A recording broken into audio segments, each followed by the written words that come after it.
Le Ice Bucket Challenge, en français dit le défi de l'eau glacée, consiste à renverser un seau d'eau sur sa tête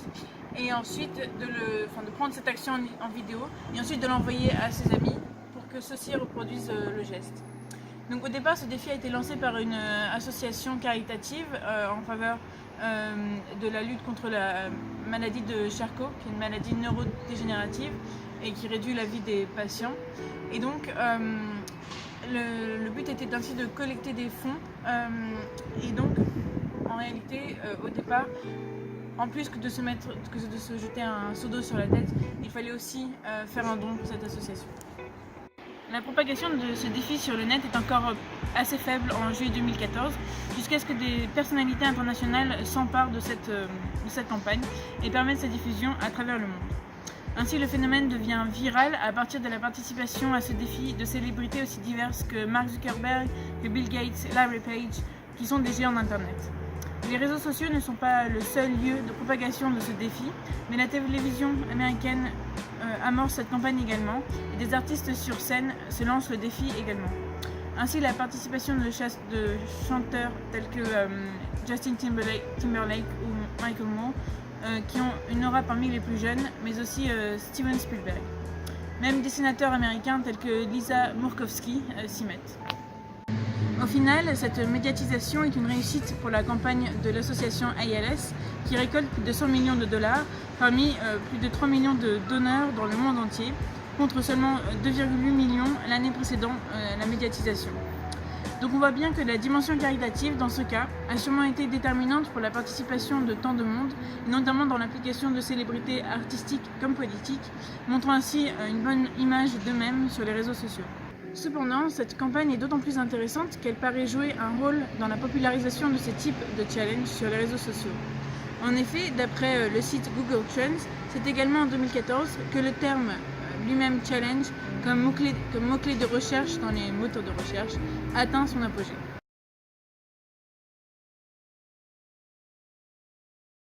Avec l'exemple du Ice Bucket Challenge, on a pu voir un parcours assez courant et symptomatique des challenges, mais aussi des phénomènes sur internet de manière plus générale.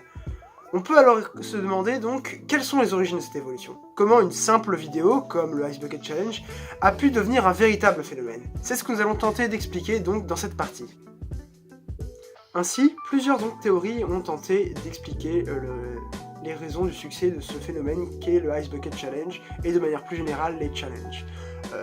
Donc on peut notamment citer la théorie de la mémétique, une théorie développée par Richard Dawkins, donc le célèbre biologiste britannique,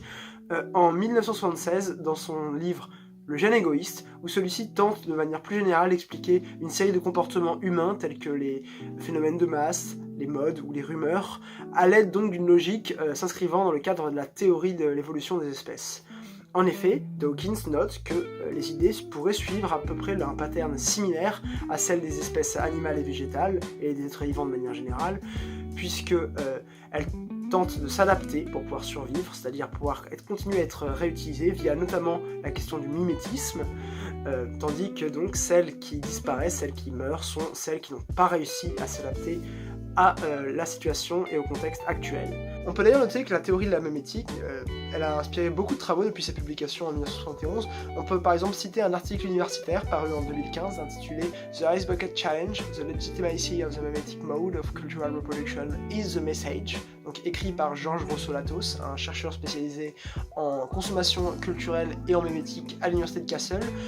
où donc celui-ci notait que le Ice Bucket Challenge et de manière plus générale les challenges et les phénomènes de masse sur internet suivaient tous un pattern très similaire qui se caractérisait donc par une certaine simplicité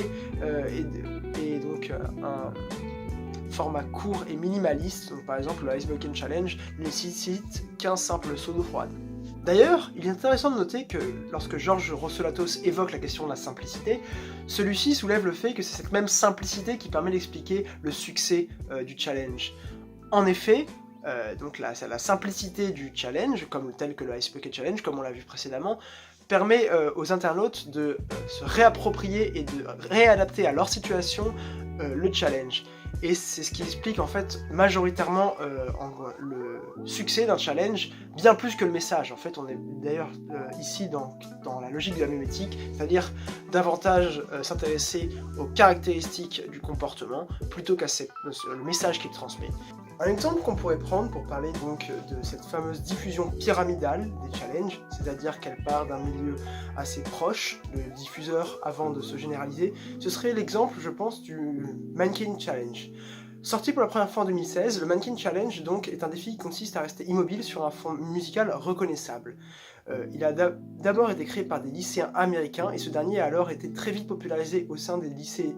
aux États-Unis avant de plus en plus se répandre d'abord chez les jeunes, puis dans le monde anglophone de manière générale, avant d'atteindre l'ensemble du monde. Mais on voit bien qu'il y a une diffusion qui part donc d'un milieu proche pour se diversifier au fur et à mesure, notamment grâce à la capacité de réadaptation et de simplicité qu'ont les challenges.